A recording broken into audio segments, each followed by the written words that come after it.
தெரியாத ஊர், அறியாத வாழ்க்கை, புரியாத மொழி. இதெல்லாம் யாருக்காக? குடும்பத்துக்காக. எல்லா செல்வங்களும் வந்ததுக்கப்புறம், அந்த குடும்பமே நீங்க வேண்டான்னு சொன்னா, அந்த மனசுக்கு எவ்வளோ வலி இருக்கும், எவ்வளோ பாடுபடும்.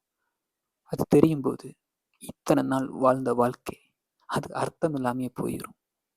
எனக்கு ஒருத்தர தெரியும். நான் மஸ்கட்ல இருக்கும்போது, என்னோட 1 இயர் ஆச்சு. நான் வெக்கேஷன் போறதுக்கு ப்ரிப்பேர்லாம் பண்ணிட்டு இருக்கும்போது, அவர்ட்ட கேட்டேன். "ஏன் ப்ரோ வெக்கேஷன் போகலையான்னு?" அதுக்கு அவரு கேட்டாரு, "அங்க போய் நான் என்ன பண்ணேன்?"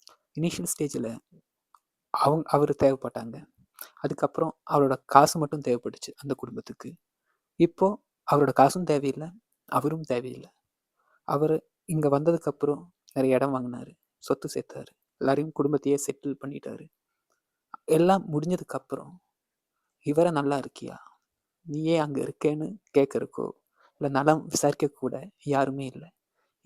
ஆனா அவங்களோட ரிட்டயர்மென்ட் லைஃப்லயோ, இல்ல கொஞ்சம் ஏஜ் ஆனதுக்கப்புறமோ, இவங்களோட உழைப்புகள் இந்த ஸ்வெட்டர்லாம் எடுத்துக்கிட்டு, இவங்கள திரும்பி பார்க்காம இருக்கிறவங்க நெறைய பேர் இருக்காங்க. அத நம்ம எந்த கேட்டகரியில சேர்க்கிறது? அவங்களுக்கெல்லாம் ரிட்டர்ன் பெருசா பண்ணுங்கிறதெல்லாம் கிடையாது. அவங்ககிட்ட சிரிச்சு 4 வார்த்தை பாசமா பேசினா மட்டும் போதும். அதுக்கு கூட ஆள் இல்லாத நெறைய பேரு இந்த சொசைட்டில இருக்காங்க.